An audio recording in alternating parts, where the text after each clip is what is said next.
అందరికీ నమస్కారం. ఈరోజు మా తల్లిగారు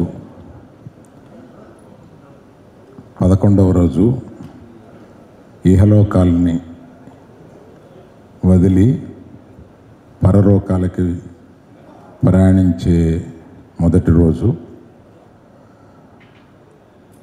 మా తల్లిగారిది సుదీర్ఘమైన జీవితాన్ని మేము ఎందుకు ఆమె ఈ ప్రయాణాన్ని, ఈ చివరి దశని వీడ్కోలుగా, అంటే మీరందరూ బయట ఆ బోర్డు చూసుంటారు, సెలబ్రేటింగ్ హర్ లైఫ్ అని. దానికి ఒక వివరణ మీకు,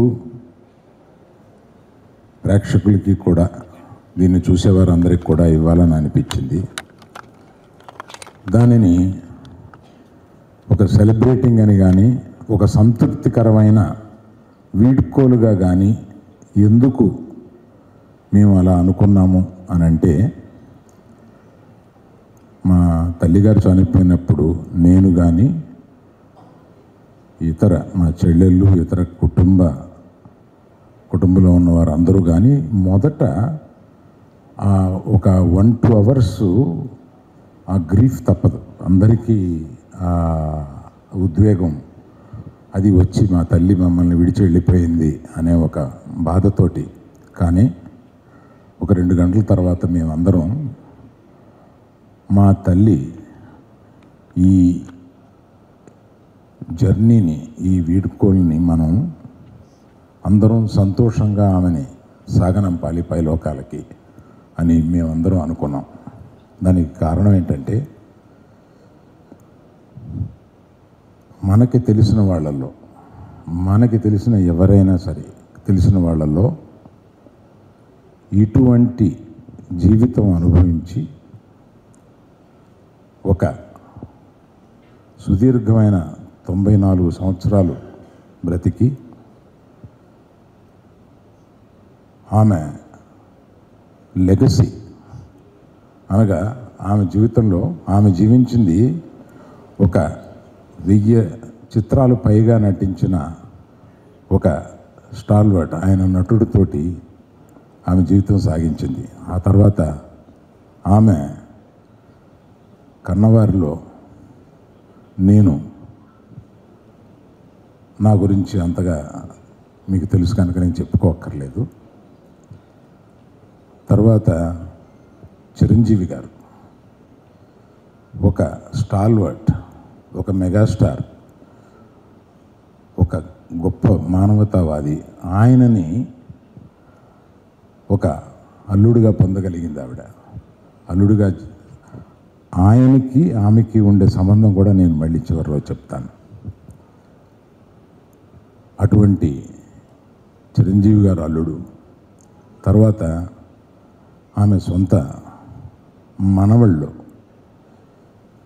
అటు అర్జున్ కానీ, ఇటు మన రామ్ చరణ్ కానీ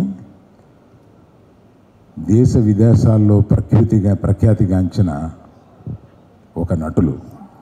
అటువంటి వాళ్ళే కాకుండా తన దగ్గర బంధువుల్లో ఒక అల్లు శిరీష్, అల్లు వెంకటేష్, మన పవన్ కళ్యాణ్కి ఆమెకి ఉన్న సంబంధం కూడా నేను మళ్ళీ వివరిస్తాను. పవన్ కళ్యాణ్ గారు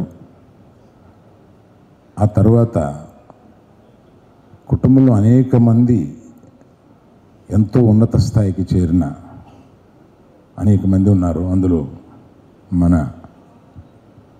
వరుణ్ తేజ్ కానీ, మన తేజు కానీ, ఇంకా ఇతర నటీమణులు కానీ ఎంతోమంది, ఇంతమంది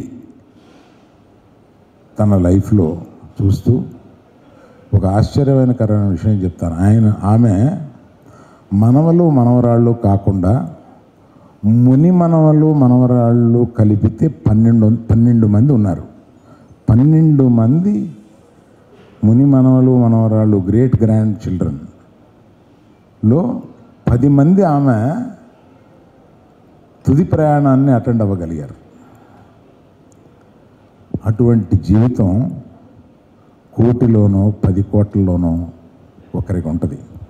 అటువంటి ఆమె జీవితం సాగిస్తున్నప్పుడు, జీవితం ముగిస్తున్నప్పుడు ఆ ముగింపుని మనం అందరం దుఃఖభరితం కాకుండా ఆమె ప్రయాణాన్ని మనం ఆమె మరణాన్ని అంగీకరించి ఆమె ప్రయాణాన్ని ప్రశంసించి ఆమెని ఒక సంతృప్తికరమైన వీడ్కోలుగా మనం చేయాలి అని మా కుటుంబ సభ్యులందరూ నిర్ణయించుకున్నారు.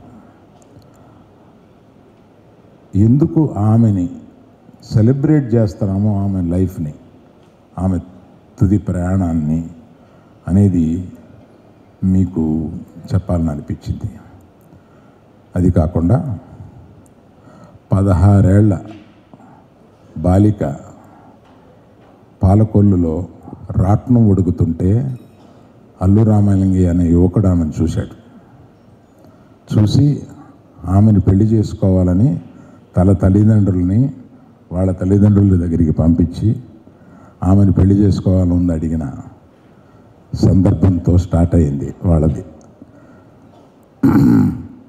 ఆ ప్రయాణంలో మా నాన్నగారిని పెళ్లి చేసుకుని, ఆయన హార్డ్ కోర్ కమ్యూనిస్ట్, ఆయన అర్ధరాత్రి తన సహచరులను తీసుకొచ్చి ఆమెను లేపి భోజనం పెట్టమంటే అర్ధరాత్రి వండి వాళ్ళందరికీ భోజనం పెట్టేది. ఆ తర్వాత మా అక్కగారు నవభారతి గారు పుట్టారు. ఆ తర్వాత నేను కడుపులో పుట్టగానే ఆయన కమ్యూనిస్ట్ జైలుకి వెళ్ళిపోయారు. కడలూరు జైల్లో 6 మాసాలు ఆయన్ని పెట్టారు. అంతకుముందే ఆయన స్వతంత్ర పోరాటంలో కొంతకాలం జైల్లో ఉన్నారు. ఆ తర్వాత కమ్యూనిస్టు, ఆ తర్వాత జైలు, ఆ తర్వాత అవన్నీ వదిలేసి ఆర్టిస్టుగా అవ్వాలని ప్రజానాట్యాల మండలితో ఆయన కొంతకాలం ప్రయాణం చేసి దాని ద్వారా సినిమాల్లోకి వచ్చి గరికపాటి రాజారావు గారు ఆయన్ని చూసి సినిమాల్లోకి తీసుకొచ్చి సినిమాల్లో పుట్టిల్లు అనే సినిమాల్లో ఆయన్ని జమున గారిని ప్రవేశపెట్టారు. అక్కడి నుంచి కొంతకాలం సినిమాలు 1-2 వచ్చినాయి కానీ రాలేదు. తర్వాత గడపటం కష్టమైంది.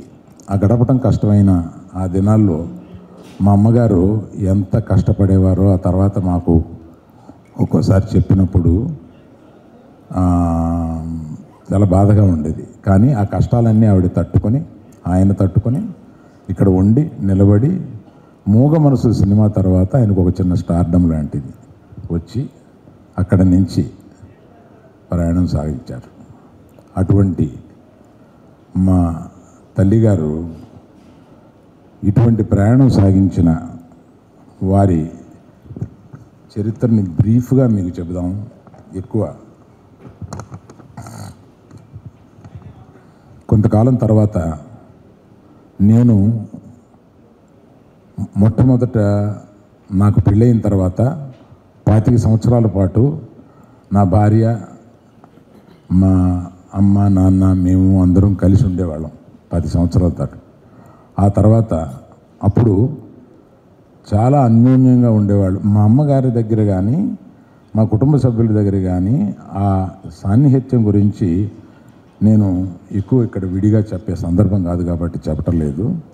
మా నిర్మల, నా భార్య, ఎంతో చక్కగా వాళ్ళిద్దరూ 25 సంవత్సరాల తర్వాత మీకు తెలిసిన పరిస్థితుల్లో ఇక్కడికి వచ్చేసాం,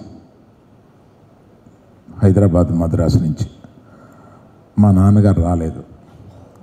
ఫ్యూ ఇయర్స్ తర్వాత మా నాన్నగారిని కూడా ఇక్కడ తీసుకొస్తానంటే ఆయన నాకు సొంత ఇల్లు కట్టి, అప్పుడు నేను అద్దెంట్లో ఉంటున్నాను, నేను సొంత ఇల్లు కట్టి సొంత ఇంట్లోకే వస్తాను అని అంటే నేను అప్పుడు వెంటనే 6 మాసాల్లోనే ఒక సొంత ఇల్లు కట్టి ఆయన తీసుకొచ్చి మా అక్కగారు, మా తండ్రి గారు, తల్లిగారు ఒక ఇంట్లో ఉన్నారు. ఆ తర్వాత కొంతకాలానికి బన్నీ యొక్క ఆర్య రిలీజ్ అయ్యి ఆ సక్సెస్ ఫంక్షన్ అటెండ్ అయిన తర్వాత ఆయన చనిపోయారు.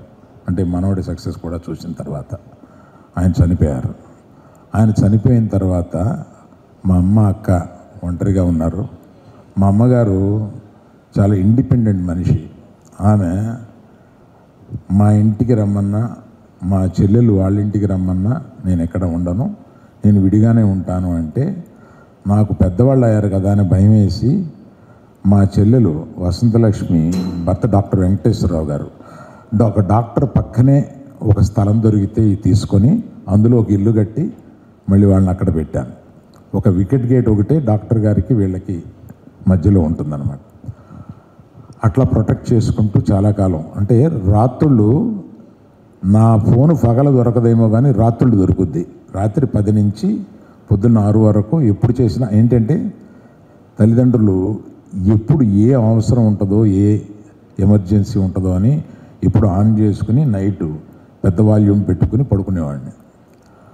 అట్లాంటి భయంతో మా అమ్మని అక్కని తీసుకొచ్చి ఆ ఇంటి పక్కనే ఉంచి అలాగా కొంతకాలం ఉన్న తర్వాత మా అక్కగారు చనిపోయారు. మా అక్కగారు చనిపోయిన రోజు నుంచి నేను ఆమెతోటి రోజు భోజనం చేస్తూ ఉండేవాడిని. అంటే పెద్దవాళ్ళు ఒక యాంకర్ లేకపోతే 1 ఇయర్లో చనిపోతారు. మీరందరూ కూడా చూసి ఉంటారు అది. అంటే మా నాన్నగారు చనిపోయారు, అక్కడ మా అక్కగారు చనిపోయారు, తర్వాత మా అమ్మ ఒంటరి అయిపోయింది. ఈమె కూడా 1 ఇయర్లో వెళ్ళిపోద్ది అని అనిపించి నాకు 10వ రోజు నుంచి నేనే మా అమ్మ దగ్గరికి రోజు మధ్యాహ్నం భోజనానికి వెళ్ళేవాడిని. సో ఆవిడకి ఒక యాంకర్, వాడు ఏం తింటాడు, ఏముంటాడు, ఏం వండాలి, ఇలాంటి దాని మీద ఆమెకు ఒక యాంకర్ క్రియేట్ చేసి తర్వాత